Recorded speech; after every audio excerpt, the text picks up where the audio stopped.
In the beginning, God created everything: light, sky, land, plants, sun, moon, animals, and finally, humanity.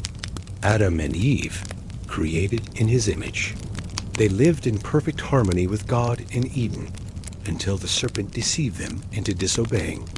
Sin entered the world, bringing death and separation from God. Yet even in judgment, God promised a future Redeemer. Generations later, humanity's wickedness grieved God, but Noah found favor. God instructed him to build an ark to survive a coming flood.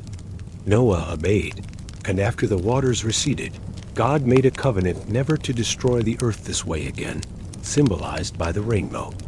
Pride led people to build the Tower of Babel, but God scattered them by confusing their languages. From this, he called Abraham, promising him land, descendants, and blessing for all nations. Though old and childless, Abraham and Sarah miraculously bore Isaac.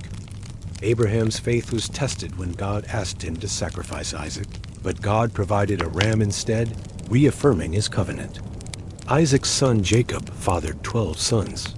Jealous of Joseph, his brothers sold him into slavery in Egypt.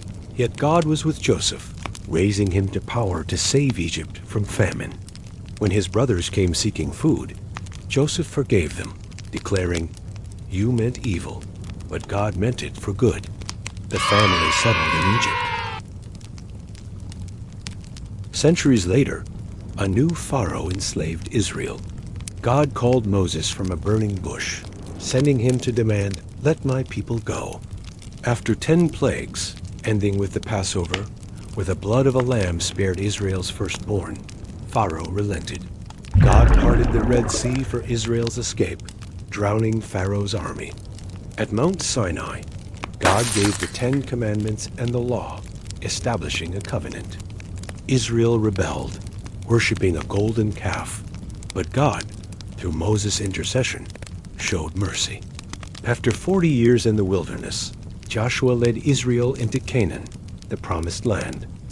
Israel cycled through sin, oppression, and deliverance by judges like Gideon and Samson.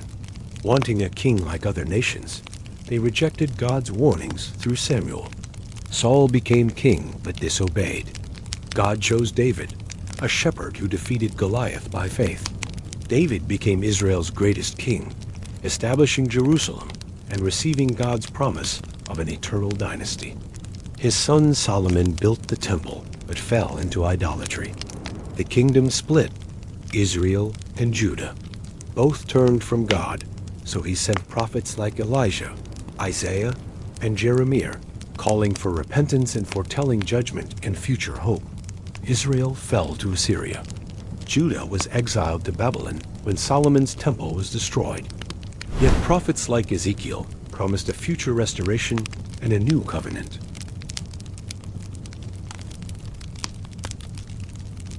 After 70 years, Persia conquered Babylon, and King Cyrus allowed Jews to return. They rebuilt the temple and Jerusalem's walls under Ezra and Nehemiah, renewing their covenant with God. Centuries later, an angel announced to Mary that she would bear the Messiah, Jesus. Born in Bethlehem, he grew in wisdom. At 30, he was baptized by John, and the Spirit descended as God declared, "This is my beloved Son." Jesus overcame Satan's temptations and began preaching, "The kingdom of God is near." He performed miracles, healing, casting out demons, even raising the dead, proving his authority. He taught love for enemies, forgiveness, and true righteousness, claiming to be one with the Father. Religious leaders plotted against him. At Passover, Jesus shared a final meal with his disciples, instituting the Lord's Supper. Betrayed by Judas, he was arrested, falsely tried, and crucified. As he died, he bore humanity's sin, crying, my God, why have you forsaken me?" But 3 days later, he rose victorious, appearing to his disciples and commissioning them, "Go, make disciples of all nations." At Pentecost, the Holy Spirit empowered the disciples to preach boldly. The church grew despite persecution. Saul, a persecutor, encountered the risen Jesus and became Paul, the apostle to the Gentiles. He planted churches and wrote letters explaining salvation by grace through faith in Christ. The Bible ends with Revelation, where John sees Christ's ultimate victory. Satan is defeated, the dead are raised, and God creates a new heaven and earth where he dwells with his people forever, wiping away every tear. The Bible is God's story of redemption, from humanity's fall to Christ's rescue. It reveals our need for a Savior and God's relentless love in providing one. Jesus, the promised Messiah, lived, died, and rose again to reconcile us to God. His sacrifice offers forgiveness. His Spirit transforms us, and his return promises eternal restoration. This story invites us to trust him, live for him, and share his hope with the world.